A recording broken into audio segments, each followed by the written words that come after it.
Hello, everybody. Welcome to the Reality Forecast Show. My name is Todd Ronan, and I'm joined with my friend Daniel. Daniel. Thank you, Daniel. That was a great segue. Daniel, you can find him at UltimateRealitySurfing.com. www.ultimaterealitysurfing.com. And over there, you can download a link of Daniel's worksheet to manifest your own 2.0 reality of yourself. A lot of us are Actually, trying to figure out. it's the Design Your Perfect Reality. The 2.0 is going to be inside the program. Okay, design your perfect reality, a step for you to become more proficient and designing your reality. And he's got this ultimate reality surfing course you can take, which also gives you more information. And it's a step-by-step process on how to create, manifest, and jump to a better reality that you have than the one you're at now. Because the one you have right now, let's be honest, it's where you are.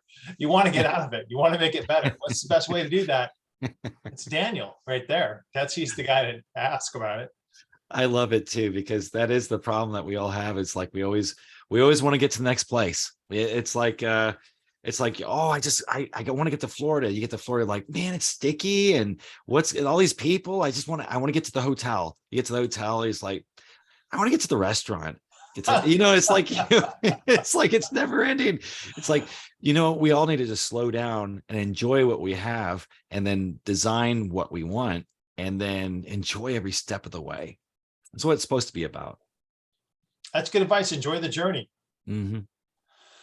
The thing I want to talk to you about today is the difference in reality and the difference in truth and fiction. So a lot of things out there are being manipulated. Either it's news headlines, it's stories, it's events, it's whole tapestries of information interwoven into what you're supposed to believe.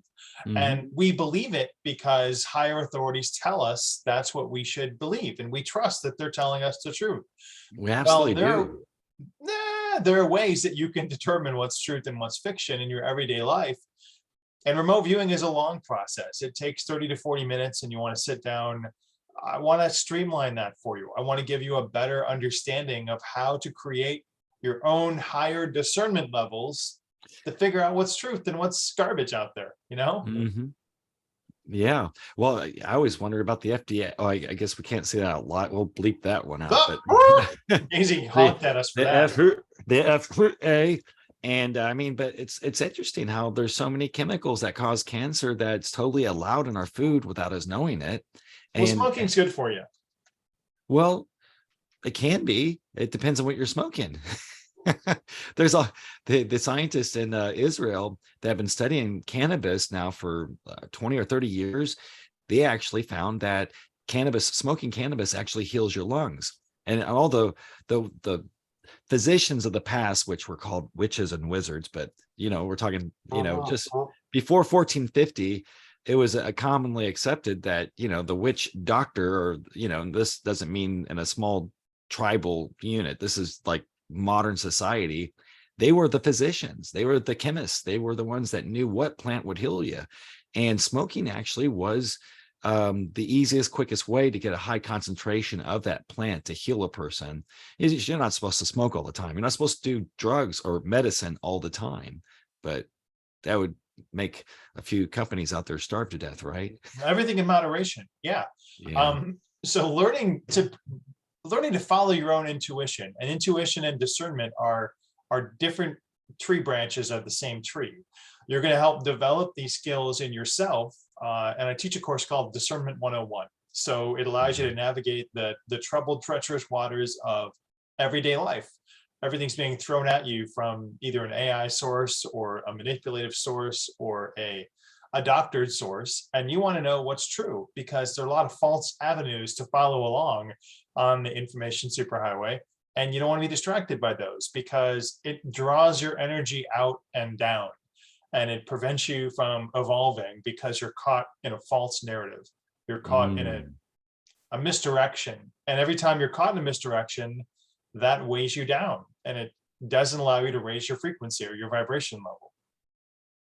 So in the course, do you teach, what are some of the things that you teach that you can share, on the podcast that would help people to realize, one, do you have to first wake up and realize this is happening to you? And then what are the steps that they can take? Yeah, there's some worksheets that we go through where you identify false sources of information around you. You recognize those and just see how that feels, how it sits with you.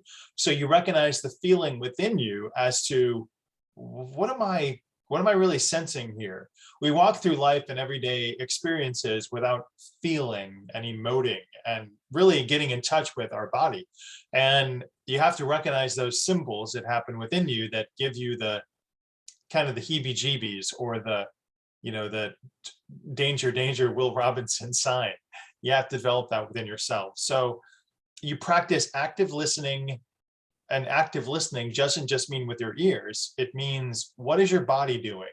So it's a soul listening, or listening on a deeper level than just with your eyes reading a headline, or with your ears hearing a news course. It's just, you're processing it as opposed to reacting to it. Yeah, I was trying to come up with a term for that, because I was thinking about this the other day, but it's almost like if your emotions had ears, it can listen to the universal consciousness, because that's the language that is coming in. Is that a very fair way of explaining it? Yeah, that's a really good way to look at it, because the feeling is what you have to use to discern truth from fiction. And we don't react to feeling because we don't know how feeling is processed anymore. We become kind of nullified to what's happening around us in our everyday environment. And it's a soul searching back internally to find out how to feel again as a human, especially after we've all been traumatized over the last couple of years. Oh You yeah, re-feel and we've reassess. been controlled. Our feelings have been controlled by outer influences. So we'll bleep that out too. But you're applying these discernment skills in real world situations, and active situations, and active incoming situations. So you can recognize what's false and then just cast it aside. We had talked previously about when you have a deep meditative thought and something creeps in, high practicing monks will encase that in a cloud and send it away or blow it away. You have to do the same thing with these information sources that are coming at you. Just encase them in that cloud and then send them away if they don't resonate as a truth centric with you, or if they're a false idea. Yeah. And what's the motivation? And is there any benefit to things being false? I mean, because a lot of times we wake up in this life and say, what the hell? I mean, come on, is the whole planet full of just ape-like people still? I mean, have we not grown up? Thought we got civilized, but where is all, I mean, is there also a benefit to it? Well, it's a multifaceted answer to your question. Who benefits from that false dissemination is one thing. The people that want to keep you stuck and living in molasses, and they approve of your inability or your stagnation to prevent you from growing and becoming your higher self. They want to keep you in this game. But So the why? Is people, it because that they're just younger, ignorant, or I mean, seems like that it's a very childish, foolish thing in my eyes. I wonder why that still exists, because you're always thinking, oh, the spirits are higher, the higher realms. Well, they wouldn't have negative emotions as much as we would down here. But it's just kind of weird to me. I don't know. How do you feel about it? well, the architects of control are not the architects. They are minions of the architects of control, who are minions of the architects of control. And the higher up the ladder or the pyramid that you go, you realize that at the top, there's something that's not quite physical, controlling all of the actions of all the other minions downstream. So there's a higher authority that wants to prevent you from evolving, because it's good to keep you in this learning school of Earth. And if you can elevate your ability to discern what's false, you don't get bogged down in false narratives. It doesn't weigh you down. Negative energy is food for a lot of entities that are not physical entities. And so when you're sad, when you're depressed, that's joyous for other entities that may feed on your sadness or your sorrow. And it's creating a culture of food is kind of what it is that they're doing. And the higher you look at these levels of control, you have to supersede physical control and realize that there's a non-physical control, or even multiple non-physical control agencies operating clandestinely here against our planet and the people that live on our planet. So you always try and blame It really is like the Matrix, though, because if they're feeding off of our negative energy, we are the batteries for the alien races that feed off of negative energy. And that's why we're constantly. Not all the physical alien races, that's a misnomer, but the non-physical agencies, the non-physical, I wouldn't even call them extraterrestrials, because terrestrial extra means they're on another planet. So these are beings that have superseded the need to have a physical body. They've superseded the need to be on a planet, and they're non-physical energy beings out there.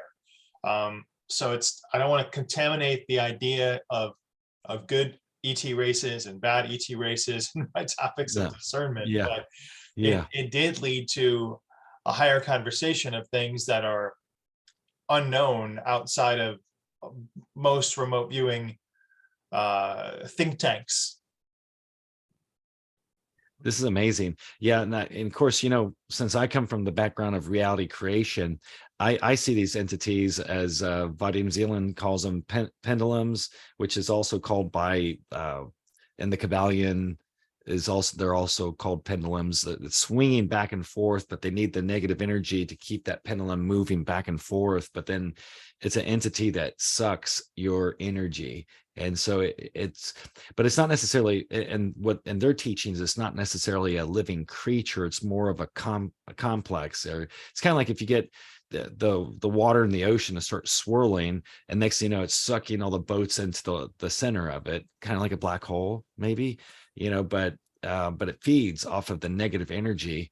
And so to break free from it, you have to do something totally opposite until it's like, oh, you taste sour, doesn't want to taste you anymore. I think that we should change our thinking to that. I'm going to feed off their positive energy. You're like, well, but they don't have any positive energy. They have to. So I'm going to start thinking, yeah, they have positive energy. I'm going to suck their positive energy out of them. And then they'll become more positive. Maybe the whole planet will change into something awesome. But you're feeding into that negative creation that they're benefiting from the woe of others. So let's take the example. I'm going to put it in layman's terms so everybody can pick up on. So if you have a piano and you played it 20 years ago, it was a great piano, but you haven't played it in 20 years. Well, if you go back to play that piano, is it going to be in tune? No. It needs calibration. It needs a professional to come out and take a look at it to figure out what the frequencies are, how they operate, how they vibrate, what's off, what's flat, what's sharp. I do the same thing in the discernment class. I teach you how to calibrate your frequencies so that you can interact better with true signals and false signals. And I give you the tools to say, that's not true. I just don't resonate with that. Well, you've not resonated with truth for so long because we're stuck in society that you don't know the benefit of knowing what truth is or knowing what falsehoods are, because it all rings the same. So I'm going to tune your piano if you take the discernment course and show you the steps on calibration, internal calibration. That sounds awesome though, Ronan, because I'm taking your tap course and it was amazing and it's in depth, but this sounds like another course to take, because we all need that vibration calibration. The What's it called again? Thing to do is look at yes and no questions that you already know the answer to, and figure out how that feels for you, and recognize what a yes feeling is, recognize what a no feeling is. Now, this is different than a dowsing method or a muscle testing method, because you're internalizing in those feelings, and the feeling becomes the vibration. And so it's a higher level of knowing what truth is and knowing what falsehoods are. I'm definitely taking that class. Okay. That sounds really good. And I mean, and people listening right now are watching this, the feelings that you have, like if you close your eyes and you think of a candy bar, then you have a specific one. Well, that thought that you're having is a vibration. It's just electrical energy signature. And so what Ronan's saying is that yes, that, you know, when you're saying yes, and what you're saying, Ronan, is that people are confused because of what we've been bombarded with in this realm. But you're helping us to understand, to find that vibration, what the true yes for us specifically is, and the true no. And once we can hold that, it's kind of like visualizing that candy bar, but it's the your yes. Once you're so familiar with it, then you can finally have true discernment. You can actually feel your feelings when you're communicating with the universal consciousness. Is that what you're saying? Well, you're not communicating with the universal consciousness. You're just reconnecting with yourself and realizing what it is that yourself knows to be true. When you're outside of your physical body, your soul is not fooled by misinformation. But being down here on the physical, we are. You mentioned the candy bar. I have to bring this up. I have a unique memory in that I remember every taste I've ever experienced and every smell that I've ever experienced. So I could recreate myself in that moment. And I'll remember the last time I tasted something, and then I can actually taste it. Is it because I'm going back to that moment and remembering what the taste buds are feeling? Or do I just have that memory that's a higher memory that I'm resonating with, that is beyond the physical? Because I can taste anything I've ever tasted again just now. And I can smell anything I've ever smelled by reflecting on it. And so anyway, I was having this conversation over Christmas, and someone said, man, you've got a weird, unique taste memory. Well, that's what we need, though, because a lot of the reason why people aren't able to manifest as well as others is they're not implementing all the five senses, sensory feelings within the experience while they're visualizing to draw that into reality. It's like that they're not using the feminine aspect of themselves with the masculine, because you need both to create a baby or a manifestation. Yeah, when I go through the temporal awareness perception remote viewing course, the 6-week 24-hour course, I teach you to go through the five senses in a structured way. So you're seeing, you're smelling, you're tasting, you're getting the temperature, you're getting the sounds, and then you're feeling the dimensions out. In other remote viewing modalities, they say whatever comes. But I want to teach you to prompt yourself, to give yourself more information about a specific heading before you move on to the next heading. What that does is it allows more gradual expansion of the wave of the information to come through in remote viewing. If you just focus on 6 different things, well, then your frequency on that thing is going to be really, really small. But if you focus on one thing, if you hit the symbol, the longer it resonates, the louder it gets, and the longer that waveform gets. So we're trying to increase the waveform in the TAP remote viewing process. And you can reach me at www.realityforecast.com to learn more about that and learn more about remote viewing. But it's a unique training method that's 6 weeks, and it's one of the other courses that I teach. It's seasonal, so every quarter that comes up.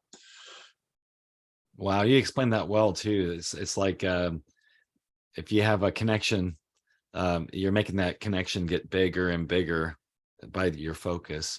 And that's what you teach. So amazing.